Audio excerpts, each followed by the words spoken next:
ಯಾವಾಗಲೂ ಕತ್ತಲು ಬೆಳಕಿನ ಕಡೆಗೆ ಚಲಿಸುವುದಿಲ್ಲ. ಕತ್ತಲೆಯನ್ನು ಹೋಗಲಾಡಿಸಲು ಬೆಳಕೆ ಕತ್ತಲಿನ ಕಡೆಗೆ ಸಾಗಬೇಕು. ನಮ್ಮ ಜೀವನದ ಸಣ್ಣ ಸಣ್ಣ ಅಭ್ಯಾಸಗಳೇ ನಮ್ಮ ಭವಿಷ್ಯವನ್ನು, ನಮ್ಮ ವ್ಯಕ್ತಿತ್ವವನ್ನು ಹಾಗೂ ನಮ್ಮ ಆತ್ಮದ ಅಂತಿಮ ಗುರಿಯನ್ನು ನಿರ್ಧರಿಸುತ್ತವೆ ಎಂಬ ಪರಮಸತ್ಯ ನಿಮಗೆ ತಿಳಿದಿದೆಯೇ? ಬನ್ನಿ, ನಮ್ಮ ಅರೆಪ್ರಜ್ಞಾ ಮನಸ್ಸಿನ ಅಗಾಧ ಶಕ್ತಿ ಮತ್ತು ಭಗವದ್ಗೀತೆಯ ದಿವ್ಯಸಾರದ ಮೂಲಕ ನಮ್ಮ ಜೀವನವನ್ನು ಹೇಗೆ ಉನ್ನತ ಮಟ್ಟಕ್ಕೆ ಕೊಂಡೊಯ್ಯಬಹುದು ಎಂಬುದನ್ನು ಇಂದು ಅರಿಯೋಣ. ಕನ್ನಡ ವಿಚಾರಧಾರೆಗಳು ವಾಹಿನಿಯ ಎಲ್ಲಾ ಆತ್ಮೀಯ ವೀಕ್ಷಕರಿಗೂ ಪ್ರೀತಿಯ ಸ್ವಾಗತ. ಜೀವನದಲ್ಲಿ ನಾವೆಲ್ಲರೂ ಯಶಸ್ಸನ್ನು ಬಯಸುತ್ತೇವೆ, ನೆಮ್ಮದಿಯನ್ನು ಹುಡುಕುತ್ತೇವೆ. ಆದರೆ ಆ ಯಶಸ್ಸು ಮತ್ತು ನೆಮ್ಮದಿ ಎಲ್ಲಿ ಅಡಗಿದೆ ಎಂಬುದು ಮಾತ್ರ ನಮಗೆ ತಿಳಿದಿಲ್ಲ. ಇಂದಿನ ಈ ವಿಶೇಷ ಸಂಚಿಕೆಯಲ್ಲಿ ನಮ್ಮ ಬದುಕಿನ ಪ್ರತಿಯೊಂದು ಕ್ಷಣವನ್ನು, ನಮ್ಮ ಪ್ರತಿ ಹೆಜ್ಜೆಯನ್ನು ನಿರ್ಧರಿಸುವ ಒಂದು ಅದ್ಭುತ ಶಕ್ತಿಯ ಬಗ್ಗೆ ನಾವು ಮಾತನಾಡಲಿದ್ದೇವೆ. ಅದೇ ನಮ್ಮ ಅಭ್ಯಾಸಗಳು. ಗೀತೆಯ ಸಾರದೊಂದಿಗೆ ಬದುಕಿನ ವಾಸ್ತವವನ್ನು ಬೆಸೆದು ನಮ್ಮ ದಿನಚರಿ ನಮ್ಮ ಭವಿಷ್ಯವನ್ನು ಹೇಗೆ ನಿರ್ಮಾಣ ಮಾಡುತ್ತದೆ ಎಂಬುದನ್ನು ಇಂದು ನಾವು ಅತ್ಯಂತ ಆಳವಾಗಿ ಅರಿಯಲಿದ್ದೇವೆ. ದಯವಿಟ್ಟು ಈ ವಿಡಿಯೋವನ್ನು ಕೊನೆಯವರೆಗೂ ವೀಕ್ಷಿಸಿ, ಏಕೆಂದರೆ ಇದರಲ್ಲಿ ಅಡಗಿರುವ ಪ್ರತಿಯೊಂದು ವಿಚಾರವೂ ನಿಮ್ಮ ಬದುಕಿಗೆ ಒಂದು ಹೊಸ ದಾರಿಯನ್ನು ತೋರಿಸಲಿದೆ. ಆತ್ಮೀಯ ವೀಕ್ಷಕರೇ, ಪ್ರಪಂಚದಲ್ಲಿ ಸುಮಾರು 800 ಕೋಟಿ ಜನರಿದ್ದಾರೆ. ಒಂದು ಸಮೀಕ್ಷೆಯ ಪ್ರಕಾರ ಈ 800 ಕೋಟಿ ಜನರಲ್ಲಿ ಕೇವಲ 70% ಜನ ಮಾತ್ರ ತಮ್ಮ ಜೀವನದಲ್ಲಿ ಒಂದು ಗುರಿಯನ್ನು ಇಟ್ಟುಕೊಂಡಿರುತ್ತಾರೆ. ಉಳಿದ 30% ಜನರಿಗೆ ಬದುಕಿನಲ್ಲಿ ಯಾವುದೇ ಗುರಿಯೇ ಇರುವುದಿಲ್ಲ. ಆ 70% ಜನರಲ್ಲಿ ಕೇವಲ 20% ಜನ ಮಾತ್ರ ಆ ಗುರಿಯನ್ನು ತಲುಪಲು ಪ್ರಾಮಾಣಿಕ ಪ್ರಯತ್ನ ಪಡುತ್ತಾರೆ. ಮತ್ತು ಆ ಪ್ರಯತ್ನ ಪಡುವವರಲ್ಲಿ ಕೇವಲ 8% ಜನ ಮಾತ್ರವೇ ನಿಜವಾದ ಯಶಸ್ಸನ್ನು ಸಾಧಿಸುತ್ತಾರೆ. ಈ 8% ಜನ ಯಾರು ಗೊತ್ತೇ?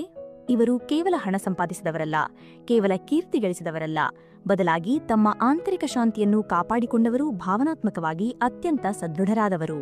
ಇವರ ಈ ಎಲ್ಲ ಸಾಧನೆಗೆ ಮೂಲ ಕಾರಣವೇನು ಎಂದು ಹುಡುಕುತ್ತಾ ಹೋದರೆ ನಮಗೆ ಸಿಗುವ ಏಕೈಕ ಉತ್ತರ ಅವರ ಸಕಾರಾತ್ಮಕ ಅಭ್ಯಾಸಗಳು. ಅಭ್ಯಾಸ ಎಂದರೆ ಕೇವಲ ಬೆಳಿಗ್ಗೆ ಬೇಗ ಏಳುವುದು ಅಥವಾ ವ್ಯಾಯಾಮ ಮಾಡುವುದು ಮಾತ್ರವಲ್ಲ. ಅಭ್ಯಾಸ ಎನ್ನುವುದು ನಮ್ಮ ಮೆದುಳು ಯಾವುದೇ ಶ್ರಮವಿಲ್ಲದೆ ತಂತಾನೇ ಮಾಡುವ ಒಂದು ನಿರಂತರ ಪ್ರಕ್ರಿಯೆ. ನಿಮಗೆ ಒಂದು ಅದ್ಭುತ ಉದಾಹರಣೆಯನ್ನು ನೀಡುತ್ತೇನೆ. ಭಗವಾನ್ ಶ್ರೀಕೃಷ್ಣ ಒಮ್ಮೆ ದುರ್ಯೋಧನನನ್ನು ಭೇಟಿ ಮಾಡಲು ಹೊರಟಿರುತ್ತಾನೆ. ತನ್ನ ಸಾರಥಿಗೆ ರಥವನ್ನು ಸಿದ್ಧಪಡಿಸಲು ಹೇಳಿ ಕೃಷ್ಣ ತನ್ನ ಕೋಣೆಯೊಳಗೆ ಹೋಗುತ್ತಾನೆ. ಸಾರಥಿ ರಥವನ್ನು ಸಿದ್ಧಪಡಿಸಿ ಕಾಯುತ್ತಿರುತ್ತಾನೆ. ಅರ್ಧ ಗಂಟೆ, 3/4 ಗಂಟೆ ಕಳೆದರೂ ಕೃಷ್ಣ ಹೊರಗೆ ಬರುವುದಿಲ್ಲ.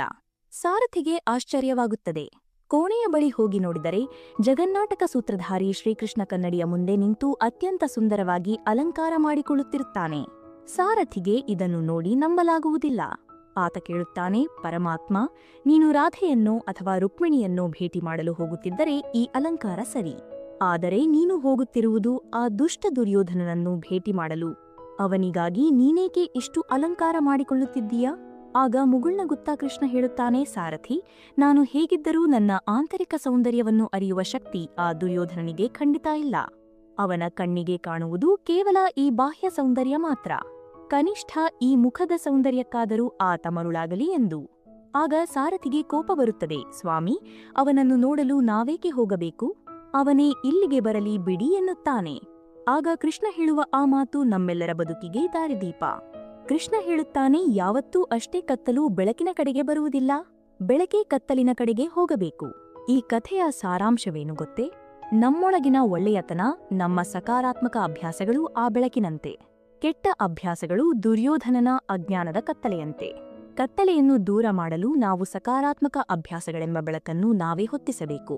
ನಮ್ಮ ವ್ಯಕ್ತಿತ್ವವನ್ನು ರೂಪಿಸಿಕೊಳ್ಳುವುದು ಎಂದರೆ ಎಲ್ಲರೊಂದಿಗೂ ಒಂದೇ ರೀತಿ ವರ್ತಿಸುವುದಲ್ಲ. 5 ವರ್ಷದ ಮಗುವಿನ ಬಳಿ ಹೇಗೆ ಮಾತನಾಡಬೇಕು, 60 ವರ್ಷದ ಹಿರಿಯರ ಬಳಿ ಹೇಗೆ ಗೌರವದಿಂದ ನಡೆದುಕೊಳ್ಳಬೇಕು ಎಂಬ ವಿವೇಚನೆ ನಮಗಿರಬೇಕು. ಆ ವಿವೇಚನೆಯನ್ನು ನಮಗೆ ಕಲಿಸಿಕೊಡುವುದೇ ನಮ್ಮ ನಿತ್ಯದ ಹವ್ಯಾಸಗಳು. ಸಾಮಾನ್ಯವಾಗಿ ನಮಗೆ ಒಳ್ಳೆಯ ಅಭ್ಯಾಸ ಮತ್ತು ಕೆಟ್ಟ ಅಭ್ಯಾಸಗಳ ಬಗ್ಗೆ ಶಾಲೆಯ ದಿನಗಳಿಂದಲೂ ಹೇಳಿಕೊಡಲಾಗಿರುತ್ತದೆ. ಊಟಕ್ಕೂ ಮುನ್ನ ಕೈ ತೊಳೆಯಬೇಕು, ಹಿರಿಯರಿಗೆ ಗೌರವ ಕೊಡಬೇಕು ಇತ್ಯಾದಿ. ಆದರೆ ನಾವು ನಮ್ಮ ನಕಾರಾತ್ಮಕ ಹವ್ಯಾಸಗಳು ಮತ್ತು ಸಕಾರಾತ್ಮಕ ಹವ್ಯಾಸಗಳ ಬಗ್ಗೆ ಆಳವಾಗಿ ಯೋಚಿಸಿಲ್ಲ. ಶಕ್ತಿಯ ಮಟ್ಟದಲ್ಲಿ ಈ ಅಭ್ಯಾಸಗಳು ಹೇಗೆ ಕೆಲಸ ಮಾಡುತ್ತವೆ ಎಂಬುದು ಬಹುತೇಕರಿಗೆ ತಿಳಿದಿಲ್ಲ. ನಮ್ಮ ಜೀವನದಲ್ಲಿ ನಾವು ಸಜ್ಜನರ ಸಂಘ ಮಾಡಬೇಕು ಎಂದು ಹಿರಿಯರು ಹೇಳುತ್ತಾರೆ. ಸಜ್ಜನರ ಸಂಘವದು ಹೆಜ್ಜೇನು ಸವಿದಂತೆ, ದುರ್ಜನರ ಸಂಘದೊಡನಾಟ ಬಚ್ಚಲಿನ ರುಚಿನಂತಿಹುದು ಎಂದು ಸರ್ವಜ್ಞ ಹೇಳಿದ್ದಾನೆ. ಒಬ್ಬ ವ್ಯಕ್ತಿ ಸಜ್ಜನ ಹೌದೋ ಅಲ್ಲವೋ ಎಂದು ನಮಗೆ ಹೇಗೆ ತಿಳಿಯುತ್ತದೆ? ಅವರ ನಡವಳಿಕೆಯಿಂದ, ಅವರ ಭಾವನೆಗಳಿಂದ, ಅವರು ಯೋಚಿಸುವ ರೀತಿಯಿಂದ. ಆ ಯೋಚನೆ ಮತ್ತು ನಡವಳಿಕೆ ಎಲ್ಲಿಂದ ಬರುತ್ತದೆ ಎಂದರೆ ಅದು ಅವರ ನಿರಂತರವಾದ ಅಭ್ಯಾಸದಿಂದ ಬರುತ್ತದೆ. ಅಭ್ಯಾಸ ಎಂದರೆ ಬರೀ ನಮ್ಮ ವ್ಯಕ್ತಿತ್ವ ನಿರ್ಮಾಣ ಮಾತ್ರವಲ್ಲ, ಇದು ನಮ್ಮ ಆತ್ಮವನ್ನು ಅಭಿವೃದ್ಧಿ ಮಾಡುತ್ತದೆ. ಹೌದು ವೀಕ್ಷಕರೇ, ನಮ್ಮ ಅಭ್ಯಾಸಗಳು ನಮ್ಮ ಆತ್ಮದ ಮಟ್ಟದಲ್ಲಿಯೂ ಅತ್ಯಂತ ಆಳವಾಗಿ ಕೆಲಸ ಮಾಡುತ್ತವೆ. ನನ್ನ ಜೀವನದ ಉದ್ದೇಶವೇನು ಎಂದು ಬಹಳಷ್ಟು ಜನ ಕೇಳುತ್ತಿರುತ್ತಾರೆ. ಆ ಪ್ರಶ್ನೆಗೆ ಉತ್ತರ ನಿಮ್ಮ ಹವ್ಯಾಸಗಳಲ್ಲೇ ಅಡಗಿದೆ. ಅಭ್ಯಾಸವೆಂದರೆ ನಾವು ಯಾವುದೇ ಪ್ರಜ್ಞಾಪೂರ್ವಕ ಯೋಚನೆ ಮಾಡದೆ ನಮ್ಮ ದೇಹ ತಾನಾಗಿಯೇ ಮಾಡುವ ಕ್ರಿಯೆ.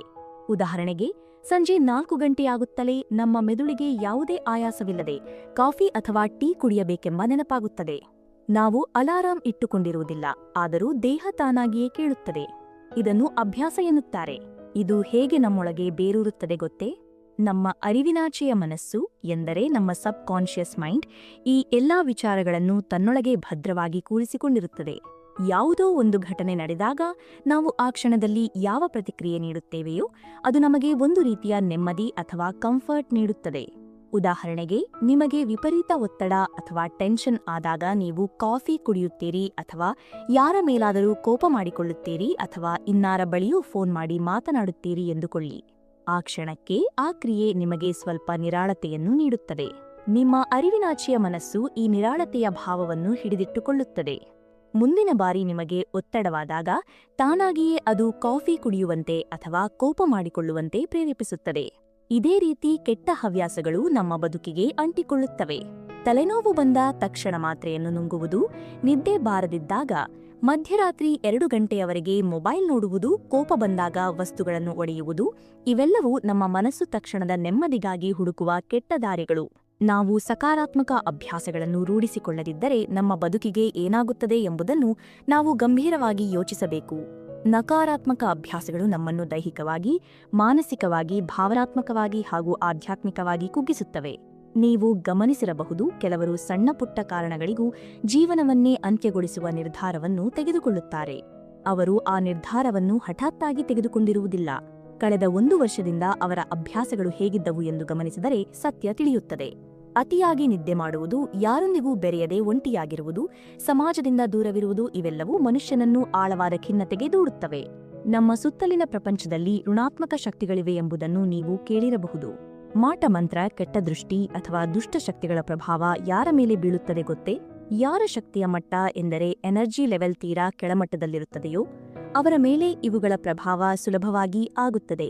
ಭಗವಂತನ ಸಾಕ್ಷಾತ್ಕಾರ ಪಡೆಯಬೇಕಾದರೆ ನಮ್ಮ ಶಕ್ತಿಯ ಮಟ್ಟ ಅತ್ಯುನ್ನತವಾಗಿರಬೇಕು. ಆದರೆ ಕೆಳಮಟ್ಟದ ಶಕ್ತಿಯಲ್ಲಿರುವವರಿಗೆ ಕೇವಲ ನಕಾರಾತ್ಮಕ ವಿಚಾರಗಳೇ ಆಕರ್ಷಿತವಾಗುತ್ತವೆ. ನಮ್ಮ ಮನೆಯನ್ನು ನಾವು ಸ್ವಚ್ಛವಾಗಿ ಇಟ್ಟುಕೊಳ್ಳದಿದ್ದರೆ ಅಲ್ಲಿಗೆ ಯಾರು ತಾನೇ ಬರಲು ಇಷ್ಟಪಡುತ್ತಾರೆ?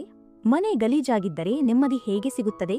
ಹಾಗೆಯೇ ನಮ್ಮ ಮನಸ್ಸನ್ನು ನಾವು ಕೆಟ್ಟ ಅಭ್ಯಾಸಗಳಿಂದ ಗಲೀಜು ಮಾಡಿಕೊಂಡರೆ ಅಲ್ಲಿ ಭಗವಂತ ಹೇಗೆ ನೆಲೆಸುತ್ತಾನೆ? ಕೋಪ, ಸಿಟ್ಟು, ಅತಿಯಾದ ನಿದ್ದೆ ಇವೆಲ್ಲವೂ ನಮ್ಮ ಸಂಬಂಧಗಳನ್ನು, ಆರೋಗ್ಯವನ್ನು ಹಾಗೂ ಆಧ್ಯಾತ್ಮಿಕ ಬೆಳವಣಿಗೆಯನ್ನು ನಾಶ ಮಾಡುತ್ತವೆ. ನಾವು ಈಗ ಮಾಡಿಕೊಳ್ಳುತ್ತಿರುವ ಕರ್ಮಗಳೇ ನಮ್ಮ ಮುಂದಿನ ಜನ್ಮವನ್ನು ನಿರ್ಧರಿಸುತ್ತವೆ. ನಮ್ಮ ನಡವಳಿಕೆಯೇ ಕರ್ಮವನ್ನು ಸೃಷ್ಟಿಸುತ್ತದೆ ಮತ್ತು ಆ ನಡವಳಿಕೆಯನ್ನು ಸೃಷ್ಟಿಸುವುದು ನಮ್ಮ ಅಭ್ಯಾಸಗಳೇ. ಹಾಗಾದರೆ ಒಳ್ಳೆಯ ಅಭ್ಯಾಸಗಳನ್ನು ಬೆಳೆಸಿಕೊಳ್ಳುವುದು ಏಕೆ ಇಷ್ಟು ಕಷ್ಟ ಮತ್ತು ಕೆಟ್ಟ ಅಭ್ಯಾಸಗಳು ಏಕೆ ಇಷ್ಟು ಸುಲಭವಾಗಿ ಅಂಟಿಕೊಳ್ಳುತ್ತವೆ? ಇದಕ್ಕೆ ಮುಖ್ಯ ಕಾರಣ ನಮಗೆ ಸಿಗುವ ತಕ್ಷಣದ ಸುಖ. ನಮ್ಮ ಮೆದುಳಿನಲ್ಲಿ ಡೊಪಮೈನ್ ಎಂಬ ಹಾರ್ಮೋನ್ ಇರುತ್ತದೆ. ನಮಗೆ ದಿಢೀರನೆ ಖುಷಿ ನೀಡುವ ಯಾವುದೇ ಕೆಲಸ ಮಾಡಿದಾಗಲೂ ಈ ಡೊಪಮೈನ್ ಬಿಡುಗಡೆಯಾಗುತ್ತದೆ. ಬೆಳಿಗ್ಗೆ 10 ಗಂಟೆಯವರೆಗೆ ಮಲಗಿದರೆ ಆ ಕ್ಷಣಕ್ಕೆ ದೇಹಕ್ಕೆ ಬಹುದೊಡ್ಡ ಆರಾಮ ಸಿಗುತ್ತದೆ. ಆ ಆರಾಮ ಮೆದುಳಿಗೆ ಖುಷಿ ನೀಡುತ್ತದೆ. ಆದರೆ 5 ಗಂಟೆಗೆ ಎದ್ದರೆ ಆ ಕ್ಷಣಕ್ಕೆ ಕಷ್ಟವೆನಿಸುತ್ತದೆ. ಒಳ್ಳೆಯ ಅಭ್ಯಾಸಗಳ ಫಲಿತಾಂಶ ನಮಗೆ ನಿಧಾನವಾಗಿ ಸಿಗುತ್ತದೆ, ಆದರೆ ಕೆಟ್ಟ ಅಭ್ಯಾಸಗಳು ತಕ್ಷಣದ ಮಜಾ ನೀಡುತ್ತವೆ. ಅದೇ ಕಾರಣಕ್ಕೆ ನಾವು ಧಾರಾವಾಹಿಗಳನ್ನು ಅಥವಾ ಸಿನಿಮಾಗಳನ್ನು ಗಂಟೆಗಟ್ಟಲೆ ನೋಡುತ್ತೇವೆ, ಆದರೆ ಭಗವದ್ಗೀತೆಯನ್ನೋ ಅಥವಾ ಒಂದು ಒಳ್ಳೆಯ ಪುಸ್ತಕವನ್ನೋ ಓದಲು ಕಷ್ಟಪಡುತ್ತೇವೆ. ನಾವು ಕಲಿಯಬೇಕಾದ ಅತ್ಯಮೂಲ್ಯವಾದ ಜೀವನ ಪಾಠವೆಂದರೆ ನಮ್ಮ ಹಳೆಯ ವ್ಯಕ್ತಿತ್ವವನ್ನು ನಾವು ಮೊದಲು ಬದಿಗಿಡಬೇಕು. ಬೆಳಿಗ್ಗೆ 5 ಗಂಟೆಗೆ ಏಳುತ್ತೇನೆ ಎಂದು ನೀವು ನಿರ್ಧರಿಸಿದ ತಕ್ಷಣ ನಿಮ್ಮೊಳಗಿನಿಂದಲೇ ಒಂದು ಧ್ವನಿ ಕೇಳಿಸುತ್ತದೆ, ನಾನು ಇದುವರೆಗೂ ಇಷ್ಟು ಬೇಗ ಎದ್ದಿಲ್ಲ, ಎದ್ದರೆ ನನಗೆ ತಲೆನೋವು ಬರುತ್ತದೆ, ಶೀತವಾಗುತ್ತದೆ, ಇಡೀ ದಿನ ಸುಸ್ತಾಗುತ್ತದೆ ಎಂದು ನಿಮ್ಮ ಮನಸ್ಸೇ ನೂರಾರು ಕಾರಣಗಳನ್ನು ನೀಡುತ್ತದೆ. ಸತ್ಯವನ್ನು ಒಪ್ಪಿಕೊಳ್ಳಲಾಗದಿದ್ದಾಗ ನಮ್ಮ ಮನಸ್ಸು ತಾನಾಗಿಯೇ ಇಂತಹ ಕಾರಣಗಳನ್ನು ಸೃಷ್ಟಿಸುತ್ತದೆ. ನಮ್ಮ ಹಿಂದಿನ ವ್ಯಕ್ತಿತ್ವ ನಮ್ಮನ್ನು ಹೊಸ ಬದಲಾವಣೆಗೆ ತೆರೆದುಕೊಳ್ಳಲು ಬಿಡುವುದಿಲ್ಲ. ನಾವು ಕಂಫರ್ಟ್ ಝೋನ್ ಅಥವಾ ನಮ್ಮ ಆರಾಮದಾಯಕ ವಲಯದಿಂದ ಹೊರಬರಲು ಇಷ್ಟಪಡುವುದಿಲ್ಲ. ಆದರೆ ನೆನಪಿಡಿ, ಆರಾಮದಾಯಕ ವಲಯದಿಂದ ಹೊರಬಂದರೆ ಮಾತ್ರವೇ ಜೀವನದಲ್ಲಿ ನಿಜವಾದ ನೆಮ್ಮದಿ ಸಿಗಲು ಸಾಧ್ಯ. ಹಾಗಾದರೆ ನಾವು ಯಾವ ರೀತಿಯ ಸಕಾರಾತ್ಮಕ ಅಭ್ಯಾಸಗಳನ್ನು ನಮ್ಮ ದೈನಂದಿನ ಜೀವನದಲ್ಲಿ ಅಳವಡಿಸಿಕೊಳ್ಳಬೇಕು? ದೈಹಿಕವಾಗಿ, ಮಾನಸಿಕವಾಗಿ, ಭಾವನಾತ್ಮಕವಾಗಿ ಮತ್ತು ಆಧ್ಯಾತ್ಮಿಕವಾಗಿ ನಮ್ಮನ್ನು ಉನ್ನತೀಕರಿಸುವ ಆ ಅದ್ಭುತ ಹವ್ಯಾಸಗಳಾವು ಎಂಬುದನ್ನು ನಾವೀಗ ತಿಳಿಯೋಣ. ಮೊದಲನೆಯದಾಗಿ, ಬೆಳಿಗ್ಗೆ ಸೂರ್ಯ ಉದಯಿಸುವ ಮುನ್ನ ಏಳುವ ಅಭ್ಯಾಸ. ಕನಿಷ್ಠ 6 ಗಂಟೆಯೊಳಗಾದರೂ ನಾವು ನಿದ್ದೆಯಿಂದ ಏಳಬೇಕು. ಕತ್ತಲೆಯಿಂದ ಬೆಳಕಿನೆಡೆಗಿನ ಆ ಪಯಣವನ್ನು ನಾವು ಕಣ್ಣಾರೆ ನೋಡಬೇಕು. ಬೆಳಿಗ್ಗೆ ಬೇಗ ಎದ್ದಾಗ ಪ್ರಪಂಚವೆಲ್ಲ ಎಷ್ಟು ಪ್ರಶಾಂತವಾಗಿರುತ್ತದೆ ಎಂಬುದನ್ನು ಅನುಭವಿಸಬೇಕು. ಎರಡನೆಯ ಬಹುಮುಖ್ಯ ಅಭ್ಯಾಸವೆಂದರೆ ಎಚ್ಚರವಾದ ತಕ್ಷಣ ಹಾಸಿಗೆಯ ಮೇಲೆಯೇ ಕೃತಜ್ಞತೆ ಸಲ್ಲಿಸುವುದು.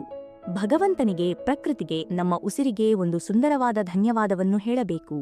ದೇವರೇ, ಇಂದಿನ ದಿನ ನನ್ನನ್ನು ಬದುಕಿಸಿದ್ದೀಯಾ, ನನ್ನ ಆರೋಗ್ಯ ಚೆನ್ನಾಗಿದೆ, ನನ್ನಿಂದ ಇಂದು ಒಳ್ಳೆಯ ಕೆಲಸಗಳನ್ನು ಮಾಡಿಸು ಎಂದು ಪ್ರಾರ್ಥಿಸಬೇಕು. ಮೂರನೆಯ ಅಭ್ಯಾಸ ಅತ್ಯಂತ ಶಕ್ತಿಯುತವಾದದ್ದು. ಬೆಳಿಗ್ಗೆ ಎಚ್ಚರವಾದ ತಕ್ಷಣ ಕಣ್ಣು ತೆರೆಯುವಾಗ ನಿಮ್ಮ ಮುಖದಲ್ಲಿ ಒಂದು ಸುಂದರವಾದ ನಗು ಇರಬೇಕು. ಹೌದು ವೀಕ್ಷಕರೇ, ನಗು ಎನ್ನುವುದು ಅತ್ಯಂತ ಉನ್ನತ ಮಟ್ಟದ ಶಕ್ತಿ. ಎದ್ದ ತಕ್ಷಣ ನಿಮ್ಮ ಬಗ್ಗೆ ನೀವೇ ಬೇಸರ ಮಾಡಿಕೊಳ್ಳಬೇಡಿ. ನಿನ್ನೆ ಏನಾಯಿತೋ ಅದನ್ನು ಮರೆತುಬಿಡಿ. ಮುಗುಳ್ನಗುತ್ತಲೇ ದಿನವನ್ನು ಪ್ರಾರಂಭಿಸಿ. ಇದು ನಿಮ್ಮ ಅರಿವಿನಾಚೆಯ ಮನಸ್ಸಿಗೆ ಅತ್ಯಂತ ಸಕಾರಾತ್ಮಕ ಸಂದೇಶವನ್ನು ರವಾನಿಸುತ್ತದೆ. ನಾಲ್ಕನೆಯದಾಗಿ, ನಮ್ಮ ಸಂಬಂಧಗಳನ್ನು ಸುಧಾರಿಸುವ ಒಂದು ಅದ್ಭುತ ಅಭ್ಯಾಸ. ನಾವು ಬೆಳಿಗ್ಗೆ ಎದ್ದು ಮನೆಯವರನ್ನು ನೋಡಿದಾಗ, ಅದು ಅತ್ತೆ, ಮಾವ, ಗಂಡ, ಹೆಂಡತಿ ಅಥವಾ ಮಕ್ಕಳೇ ಆಗಿರಲಿ, ಅವರ ಮುಖ ನೋಡಿ ಒಂದು ಸುಂದರವಾದ ಮುಗುಳ್ನಗೆಯೊಂದಿಗೆ ನಮಸ್ಕಾರ ಅಥವಾ ಶುಭೋದಯ ಹೇಳುವ ಅಭ್ಯಾಸವನ್ನು ಮಾಡಿಕೊಳ್ಳಿ. ಆರಂಭದಲ್ಲಿ ಇದು ಸ್ವಲ್ಪ ವಿಚಿತ್ರ ಎನಿಸಬಹುದು, ಮನೆಯವರು ಆಶ್ಚರ್ಯಪಡಬಹುದು. ಆದರೆ ನಿರಂತರವಾಗಿ ಇದನ್ನು ಮಾಡುತ್ತಾ ಬಂದರೆ ಮನೆಯಲ್ಲಿನ ವಾತಾವರಣವೇ ಬದಲಾಗುತ್ತದೆ. ಎಲ್ಲರ ನಡುವೆ ಒಂದು ಅದ್ಭುತವಾದ ಬಾಂಧವ್ಯ ಬೆಳೆಯುತ್ತದೆ. ದಿನದ ಆರಂಭವೇ ಪ್ರೀತಿ ಮತ್ತು ನಗುವಿನಿಂದ ಕೂಡಿದ್ದರೆ ಆ ದಿನ ಪೂರ್ತಿ ನಿಮ್ಮ ಕೆಲಸಗಳಲ್ಲಿ ಯಶಸ್ಸು ಖಂಡಿತ. ಐದನೆಯದಾಗಿ, ನಮ್ಮ ಆರ್ಥಿಕ ಶಿಸ್ತಿಗೆ ಸಂಬಂಧಿಸಿದ ಅಭ್ಯಾಸ. ನಮ್ಮಲ್ಲಿ ಬಹುತೇಕರಿಗೆ ಅನಗತ್ಯವಾಗಿ ವಸ್ತುಗಳನ್ನು ಖರೀದಿಸುವ ಕೆಟ್ಟ ಚಟವಿರುತ್ತದೆ. ಆನ್ಲೈನ್ ಮೂಲಕ ನಮಗೆ ಅರಿವಿಲ್ಲದಂತೆಯೇ ನಾವು ಸಾವಿರಾರು ರೂಪಾಯಿಗಳನ್ನು ಸುರಿಯುತ್ತೇವೆ. ನಮ್ಮ ಬಳಿ ಇರುವ ಬಟ್ಟೆಗಳನ್ನೇ ಮತ್ತೆ ಬಳಸಲು ನಮಗೆ ನಾಚಿಕೆ. ಬೇರೆಯವರಿಗಾಗಿ, ಸಮಾಜದಲ್ಲಿ ನಮಗೊಂದು ಸುಳ್ಳು ಪ್ರತಿಷ್ಠೆ ತೋರಿಸಿಕೊಳ್ಳುವುದಕ್ಕಾಗಿ ನಾವು ಸಾಲ ಮಾಡಿ ವಸ್ತುಗಳನ್ನು ಖರೀದಿಸುತ್ತೇವೆ. ನೆನಪಿಡಿ, ನಾವು ಬಳಸುವ ದುಬಾರಿ ವಸ್ತುಗಳಿಂದ ನಾವು ಶ್ರೀಮಂತರಾಗುವುದಿಲ್ಲ. ನಮ್ಮ ಉನ್ನತವಾದ ಆಲೋಚನೆಗಳಿಂದ ಮಾತ್ರ ನಾವು ಶ್ರೀಮಂತರಾಗಲು ಸಾಧ್ಯ. ಯಾವುದೇ ವಸ್ತುವನ್ನು ಖರೀದಿಸುವ ಮುನ್ನ 4 ಪ್ರಶ್ನೆಗಳನ್ನು ನಿಮ್ಮನ್ನೇ ನೀವು ಕೇಳಿಕೊಳ್ಳಿ. ಈ ವಸ್ತುವಿನ ಅವಶ್ಯಕತೆ ನನಗಿದೆಯೇ? ನಿಜವಾಗಿಯೂ ಇದೆಯೇ? ಈಗಲೇ ಇದೆಯೇ? ಮತ್ತು ಇದು ಎಷ್ಟು ದಿನಗಳವರೆಗೆ ನನ್ನ ಜೊತೆಗಿರುತ್ತದೆ? ಈ ಪ್ರಶ್ನೆಗಳು ನಿಮ್ಮ ಅನಗತ್ಯ ಖರ್ಚನ್ನು ತಡೆಯುತ್ತವೆ. ಮೊಬೈಲ್ನಲ್ಲಿರುವ ಆನ್ಲೈನ್ ಶಾಪಿಂಗ್ ಆಪ್ಗಳನ್ನು ಅಳಿಸಿ ಹಾಕಿ, ನಿಮ್ಮ ಹಣವನ್ನು ಉತ್ತಮವಾದ ಆಹಾರ, ನಿಮ್ಮ ಆರೋಗ್ಯ ಮತ್ತು ಜ್ಞಾನಾರ್ಜನೆಗಾಗಿ ಬಳಸಿ. ಆರನೆಯ ಮತ್ತು ಅತ್ಯಂತ ಶ್ರೇಷ್ಠವಾದ ಅಭ್ಯಾಸವೆಂದರೆ ಆಧ್ಯಾತ್ಮಿಕ ಒಲವು. ಪ್ರತಿದಿನ ಧ್ಯಾನ ಮಾಡುವುದು ಮತ್ತು ನಾಮಜಪ ಮಾಡುವುದು. ಕಲಿಯುಗದಲ್ಲಿ ಭಗವಂತನನ್ನು ತಲುಪಲು ಇರುವ ಅತ್ಯಂತ ಸುಲಭವಾದ ಮಾರ್ಗವೆಂದರೆ ಅದು ನಾಮಜಪ. ಮುಂಚಿನ ಕಾಲದಲ್ಲಿ ಋಷಿಮುನಿಗಳು ಕಾಡಿಗೆ ಹೋಗಿ ವರ್ಷಗಟ್ಟಲೆ ತಪಸ್ಸು ಮಾಡುತ್ತಿದ್ದರು, ದೊಡ್ಡ ದೊಡ್ಡ ಯಜ್ಞ ಯಾಗಾದಿಗಳನ್ನು ಮಾಡುತ್ತಿದ್ದರು. ಆದರೆ ಇಂದು ಭಗವಂತ ನಮಗೆ ಅತ್ಯಂತ ಕರುಣೆಯಿಂದ ಬಹಳ ಸುಲಭವಾದ ದಾರಿಯನ್ನು ನೀಡಿದ್ದಾನೆ. ಕೇವಲ ಭಕ್ತಿಯಿಂದ ಅವನ ನಾಮಸ್ಮರಣೆ ಮಾಡಿದರೆ ಸಾಕು, ನಮ್ಮ ಕರ್ಮಗಳೆಲ್ಲವೂ ನಾಶವಾಗುತ್ತವೆ. ದಿನದ ಸ್ವಲ್ಪ ಸಮಯವನ್ನು ಭಗವಂತನ ನಾಮ ಜಪಕ್ಕಾಗಿ ಮುಡಿಪಾಗಿಡಿ. ಈ ಎಲ್ಲ ಅಭ್ಯಾಸಗಳನ್ನು ಪ್ರಾರಂಭಿಸುವಾಗ ಒಂದೇ ಬಾರಿಗೆ ಎಲ್ಲವನ್ನೂ ಪರಿಪೂರ್ಣವಾಗಿ ಮಾಡಲು ಸಾಧ್ಯವಾಗದಿರಬಹುದು. ಯಾವುದೋ ಒಂದು ದಿನ ಬೆಳಿಗ್ಗೆ ಬೇಗ ಏಳಲು ಸಾಧ್ಯವಾಗದಿದ್ದರೆ ಆ ದಿನದ ಉಳಿದ ಸಕಾರಾತ್ಮಕ ಅಭ್ಯಾಸಗಳನ್ನು ಬಿಡಬೇಡಿ. ಒಂದನ್ನು ತಪ್ಪಿಸಿದೆ ಎಂದು ಎಲ್ಲವನ್ನೂ ಕೈಬಿಡುವುದು ಮೂರ್ಖತನ. ಇಂದು ಸೋಮವಾರ, ಇಂದು ನನ್ನ ಹುಟ್ಟುಹಬ್ಬ, ಹೊಸ ವರ್ಷದ ದಿನದಿಂದ ಪ್ರಾರಂಭಿಸುತ್ತೇನೆ ಎಂದು ಶುಭ ಮುಹೂರ್ತಕ್ಕಾಗಿ ಕಾಯಬೇಡಿ. ಒಳ್ಳೆಯ ಕೆಲಸವನ್ನು ಪ್ರಾರಂಭಿಸಲು ಪ್ರತಿಯೊಂದು ಕ್ಷಣವೂ ಶುಭ ಮುಹೂರ್ತವೇ. ನಮ್ಮ ಪರಿಸರವು ನಮ್ಮ ಹವ್ಯಾಸಗಳ ಮೇಲೆ ಪ್ರಭಾವ ಬೀರುತ್ತದೆ. ಮನೆಯಲ್ಲಿ ಎಲ್ಲರೂ ತಡವಾಗಿ ಏಳುವವರಿದ್ದರೆ ನಾವು ಒಬ್ಬರೇ ಬೇಗ ಏಳುವುದು ಕಷ್ಟವಾಗಬಹುದು. ಅದಕ್ಕಾಗಿ ಒಳ್ಳೆಯ ಯೋಗ ಕೇಂದ್ರಗಳಿಗೆ ಅಥವಾ ಸಕಾರಾತ್ಮಕ ಚಿಂತನೆ ಇರುವ ವ್ಯಕ್ತಿಗಳ ಸಮೂಹಕ್ಕೆ ಸೇರಿಕೊಳ್ಳಿ. ಸಜ್ಜನರ ಒಡನಾಟವು ನಿಮ್ಮನ್ನು ಸದಾ ಜಾಗೃತವಾಗಿರಿಸುತ್ತದೆ. 2026 ಸೂರ್ಯನ ವರ್ಷ. ಸೂರ್ಯನ ತತ್ವಗಳನ್ನು ಯಾರು ಪಾಲಿಸುತ್ತಾರೋ ಅವರ ಜೀವನ ಸೂರ್ಯನಂತೆಯೇ ಪ್ರಖರವಾಗಿರುತ್ತದೆ. ಎಳೆ ಬಿಸಿಲಿನಲ್ಲಿ ನಿಂತು ಆ ಸೂರ್ಯನಿಗೆ ಒಂದು ನಮಸ್ಕಾರ ಮಾಡಿ. ಪ್ರಕೃತಿಯ ಜೊತೆ ಒಂದಾಗಿರಿ. ಮಕ್ಕಳಿಗೂ ಸಹ ಇಂದಿನಿಂದಲೇ ಶಿಸ್ತನ್ನು ಕಲಿಸಿ. ಅತಿಯಾದ ಮುದ್ದು ಮುಂದೊಂದು ದಿನ ಅವರ ಭವಿಷ್ಯಕ್ಕೆ ಮುಳುವಾಗಬಹುದು. ಪ್ರೀತಿಯಿಂದಲೇ ಅವರಿಗೆ ಒಳ್ಳೆಯ ಹವ್ಯಾಸಗಳನ್ನು ರೂಢಿಸಿ. ನಮ್ಮ ಹಳೆಯ ಐಡೆಂಟಿಟಿ, ಅಂದರೆ ನಮ್ಮ ಹಳೆಯ ಗುರುತನ್ನು ನಾವು ನಾಶ ಮಾಡಬೇಕು. ಬೇರೆಯವರು ನಮ್ಮ ಬಗ್ಗೆ ಏನು ಯೋಚಿಸುತ್ತಾರೆ ಎನ್ನುವುದಕ್ಕಿಂತ ನಮ್ಮ ಬಗ್ಗೆ ನಾವು ಏನು ಯೋಚಿಸುತ್ತೇವೆ ಎಂಬುದು ಬಹಳ ಮುಖ್ಯ. ಪ್ರತಿದಿನ ಬೆಳಿಗ್ಗೆ ಎದ್ದು ಪ್ರಶಾಂತವಾದ ಮನಸ್ಸಿನಿಂದ ಧ್ಯಾನ ಮಾಡುತ್ತಾ ಭಗವಂತನ ನಾಮಜಪ ಮಾಡುವುದು ನಮ್ಮೆಲ್ಲಾ ಕರ್ಮಗಳನ್ನು ನಾಶ ಮಾಡುತ್ತದೆ. ಇದು ನಮ್ಮ ಆತ್ಮವನ್ನು ಶುದ್ಧೀಕರಿಸುತ್ತದೆ.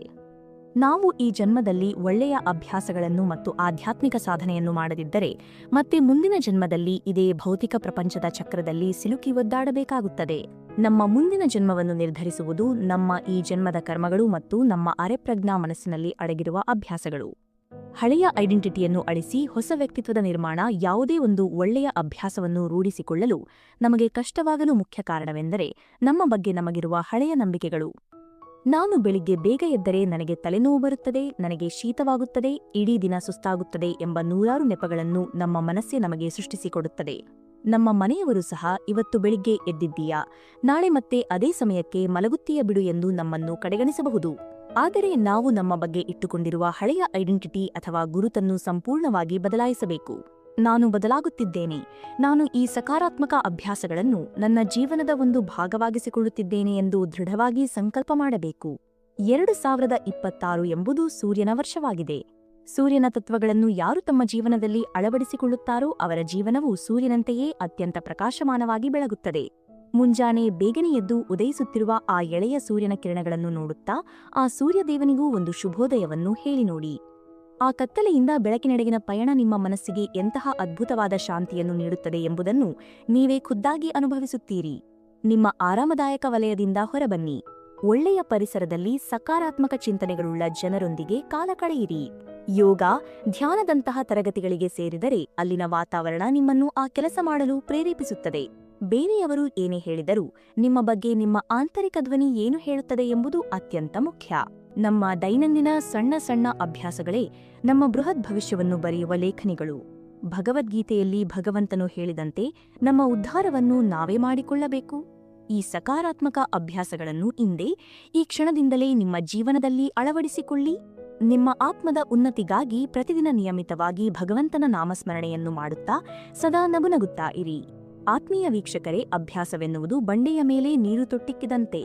ಒಂದು ದಿನದ ನೀರಿನ ಹನಿ ಬಂಡೆಯನ್ನು ಸೀಳುವುದಿಲ್ಲ, ಆದರೆ ನಿರಂತರವಾಗಿ ಬೀಳುವ ನೀರಿನ ಹನಿ ಎಂತಹ ಕಠಿಣವಾದ ಬಂಡೆಯನ್ನಾದರೂ ಸೀಳುವ ಶಕ್ತಿ ಹೊಂದಿದೆ.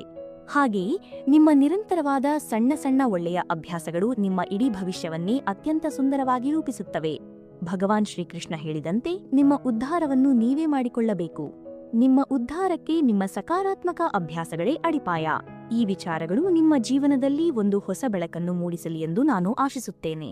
ಈ ವಿಡಿಯೋದಲ್ಲಿರುವ ವಿಚಾರಗಳು ನಿಮಗೆ ಪ್ರೇರಣೆ ನೀಡಿದ್ದರೆ ದಯವಿಟ್ಟು ನಾಳೆಯಿಂದಲೇ ಈ ಅಭ್ಯಾಸಗಳನ್ನು ನಿಮ್ಮ ಬದುಕಿನಲ್ಲಿ ಅಳವಡಿಸಿಕೊಳ್ಳಿ. ಬೆಳಿಗ್ಗೆ ನಗುತ್ತಾ ಎದ್ದು ಭಗವಂತನಿಗೆ ಕೃತಜ್ಞತೆ ಸಲ್ಲಿಸಿ ನಿಮ್ಮ ದಿನವನ್ನು ಪ್ರಾರಂಭಿಸಿ. ಆ ಬದಲಾವಣೆಯನ್ನು ನೀವೇ ಸ್ವತಃ ಅನುಭವಿಸಿ. ಈ ಅದ್ಭುತವಾದ ಮತ್ತು ಆಳವಾದ ವಿಚಾರಗಳು ನಿಮಗೆ ಇಷ್ಟವಾಗಿದ್ದರೆ ದಯವಿಟ್ಟು ಈ ವಿಡಿಯೋವನ್ನು ಲೈಕ್ ಮಾಡಿ. ನೀವು ಇಂದಿನಿಂದ ಯಾವ ಹೊಸ ಸಕಾರಾತ್ಮಕ ಅಭ್ಯಾಸವನ್ನು ಶುರು ಮಾಡಲಿದ್ದೀರಿ ಎಂಬುದನ್ನು ಕಮೆಂಟ್ ಮೂಲಕ ನಮಗೆ ತಪ್ಪದೆ ತಿಳಿಸಿ. ಇಂತಹ ಮತ್ತಷ್ಟು ಅದ್ಭುತವಾದ ಹಾಗೂ ಜೀವನವನ್ನು ಬೆಳಗುವ ದಿವ್ಯ ವಿಚಾರಗಳಿಗಾಗಿ ನಮ್ಮ ಕನ್ನಡ ವಿಚಾರಧಾರೆಗಳು ವಾಹಿನಿಗೆ ಈಗಲೇ ಸಬ್ಸ್ಕ್ರೈಬ್ ಆಗಿ. ಭಗವಂತನು ನಿಮ್ಮೆಲ್ಲರಿಗೂ ಸದಾ ಮಂಗಳವನ್ನುಂಟು ಮಾಡಲಿ. ಶುಭವಾಗಲಿ. ಸರ್ವೇ ಜನಾಃ ಸುಖಿನೋ ಭವಂತು. ಧನ್ಯವಾದಗಳು.